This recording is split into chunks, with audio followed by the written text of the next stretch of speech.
Mesdames et messieurs, bonsoir, vous êtes sur Moringa Talk Show.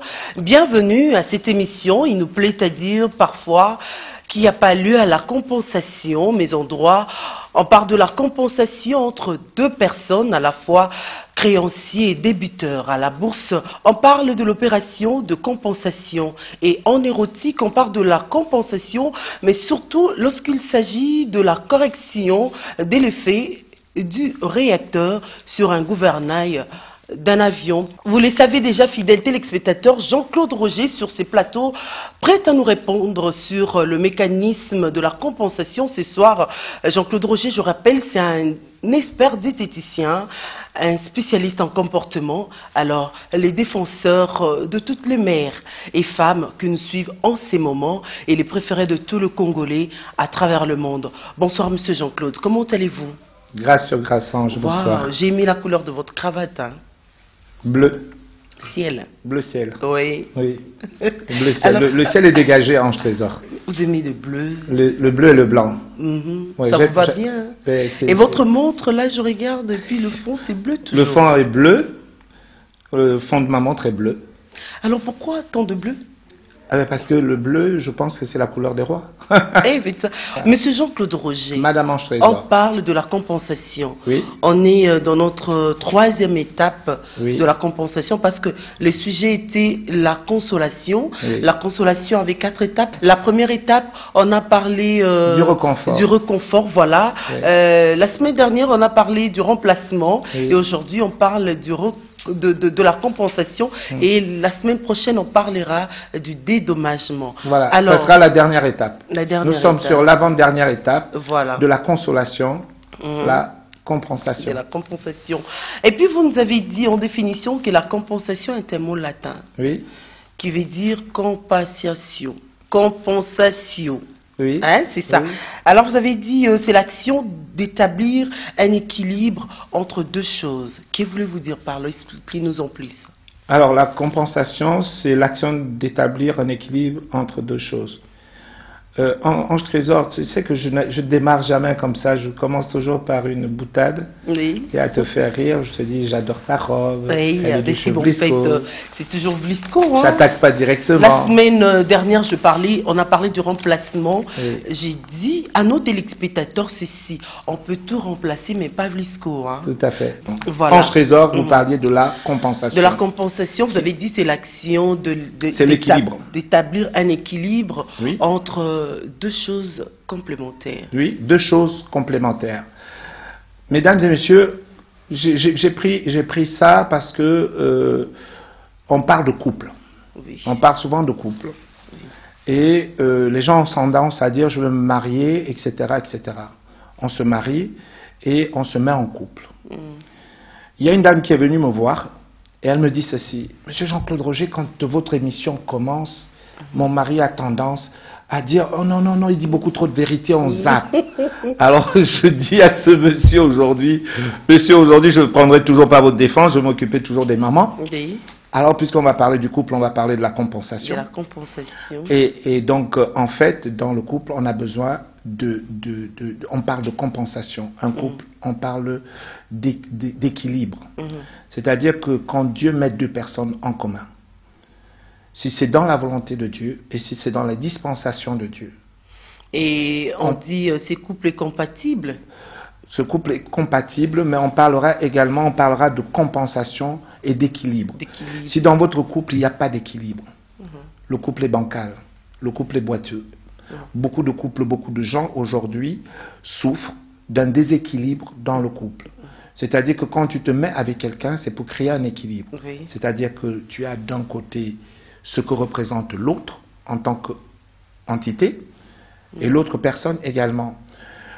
Dans la définition, je dis qu'on parle de compensation pour parler d'équilibre. D'équilibre entre deux choses ou deux personnes. Complémentaires. Complémentaires. Et un homme et une femme sont complémentaires. Dans la compensation d'un homme et une femme, on recherche l'équilibre. Le couple qui ne connaît pas l'équilibre, c'est-à-dire que les faiblesses de monsieur seront compensées par les qualités de la femme. Et cela a créé un équilibre dans le couple. moi je dis aux papas qui vont zapper tout à l'heure, de peur que leur femme dise c'est mon émission préférée, maman, si papa ne vous laisse pas regarder l'émission, je vous invite à retrouver cette émission le mercredi quand il ne sera pas là. Voilà. Alors, pour faire l'équilibre. Oui, pour faire donc les faiblesses de papa sont compensées, les faiblesses de maman sont compensées par la force de papa.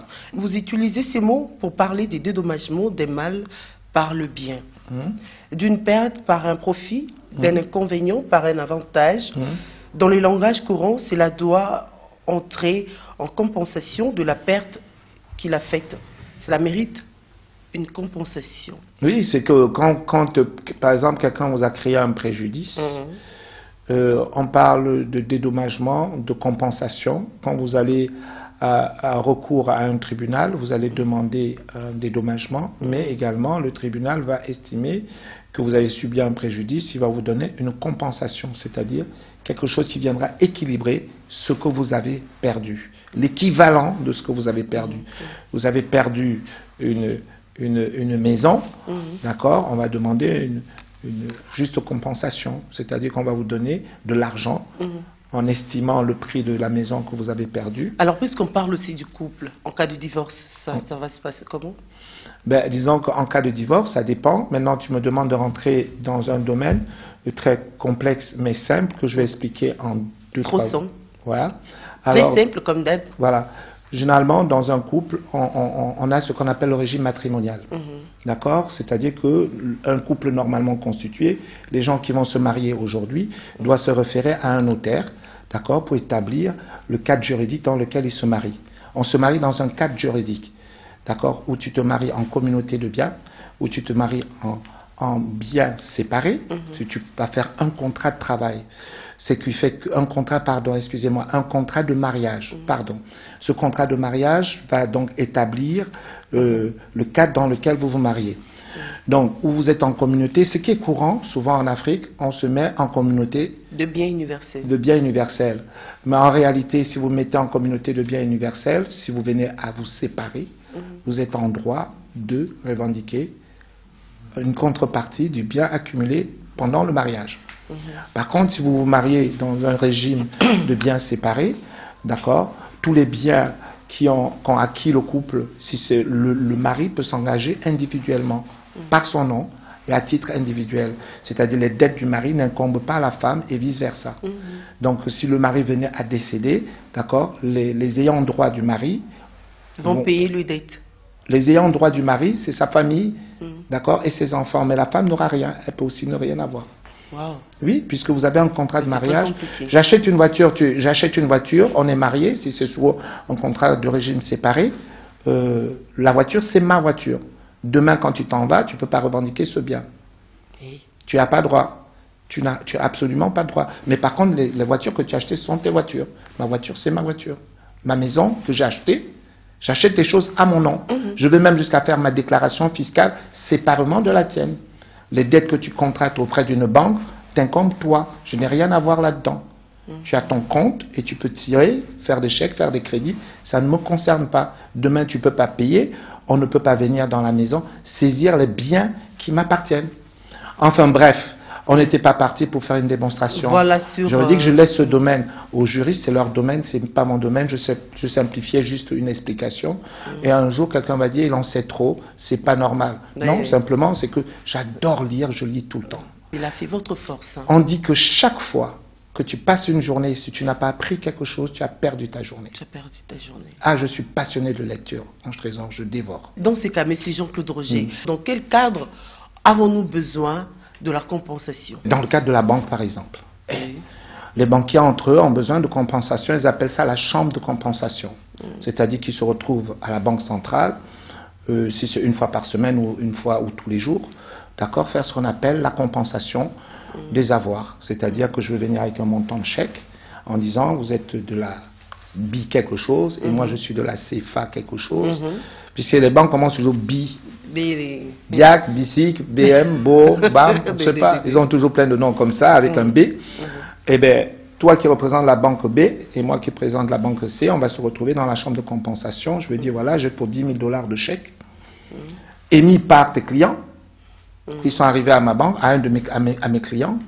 Je te le présente le lot. J'ai dit, j'ai 10 000 $ de chèque de chez toi. Et toi, tu dis 10 000 $ de chez moi. On fait une compensation. Et ça annule la dette, en fait. Au lieu que tu me donnes de l'argent, tu me donnes les 10 000 $ de chèque. Je te donne les 10 000 $ de chèque en équivalence. On parle de compensation, de chambre de compensation. Voilà, on parle de compensation, par exemple, au moment où on doit faire l'équilibre de TVA. C'est-à-dire qu'on va chercher tous les frais qui peuvent permettre d'équilibrer un tout petit peu. C'est l'équilibre en fait, c'est la recherche, la compensation et la recherche de l'équilibre. Alors, Monsieur Jean-Claude Roger, on change les notes. Cette fois-ci, je vais vous relire encore. Vous avez dit, en règle générale, les gens en manque d'affection compensent par la nourriture et deviennent boulimiques. Eh bien, il y a une étude du Crédoc qui dit que 80% de gens, d'accord, c'est beaucoup, hein, compensent d'une manière ou d'une autre. C'est-à-dire qu'un manque affectif peut te pousser à faire une compensation au niveau alimentaire. C'est-à-dire que les gens qui sont boulimiques et qui mangent tout le temps et qui ont tout le temps une envie de manger, d'accord, compensent forcément un manque affectif. D'accord, une déception. Ils mangent beaucoup. Ils mangent tout le temps. Pas trop. Ils mangent tout le temps. Ils sont toujours en train de compenser. Et cette compensation, prenons le cas d'un enfant. Si vos enfants ont pris du poids, c'est que probablement ils sont en train de compenser, d'accord, une absence. Soit du père, soit de la mère. Donc il faut dire, je ne comprends pas cet enfant grossit, alors que non, en fait, il est en train de compenser un manque affectif. La présence du père et la présence de la mère au quotidien apportent un équilibre à l'enfant. Les gens, souvent, ils ont tendance, moi j'ai vu un monsieur qui est venu avec son enfant, pensant l'aimer, il lui achète tous les pizzas, tous les burgers, tous les machins. Non, en fait, c'est une façon aussi de fuir. Donnez-lui ce qu'il veut. Ce qu'il veut, oui. D'accord? Donc tu compenses voilà, donnez-lui les temps d'affection, ton absence. Ton absence avec la bouffe. L'enfant a droit à tout jusqu'au coca. Oui. Non, l'enfant a droit à tout jusqu'au sucré. Et tout le temps, il peut boire 2 litres de sucré. Je ne suis pas là, donnez-lui ce qu'il veut. En fait, l'enfant va compenser votre absence, ou l'être humain compense une absence, manque d'affection, par la nourriture, et sur quoi on arrive à l'obésité. Alors, mieux encore, vous avez dit que ceci, les hommes en manque d'affection vont alors... de conquête. De conquête de femmes. Ils changent de femme comme ils veulent. Tout le temps. Tout le temps. Parce comme il veut, oui. Oui, pas comme il veut. Il change de femme souvent. Il a la recherche de l'équilibre. Il cherche l'amour vrai. Il pense que sa sexualité à outrance va compenser, à travers cela il va trouver l'amour. Non, c'est parce qu'il ne trouve pas l'amour. L'amour au vrai sens du terme. L'amour vrai, c'est-à-dire que quelqu'un que tu aimes sans fioriture. La personne que tu aimes comme il est, pas ce qu'il représente. La personne que tu aimes, avec qui tu es bien tout le temps, pas parce qu'il représente une entité. La personne que tu aimes, d'accord, dans la plus grande simplicité, au sens propre d'aimer. Aimer, c'est quoi en fait? C'est accepter l'autre comme il est également et l'aider également à avancer. Beaucoup de gens aiment par rapport à quelque chose. Non, tu aimes parce que c'est une démarche qui vient du cœur. L'amour vient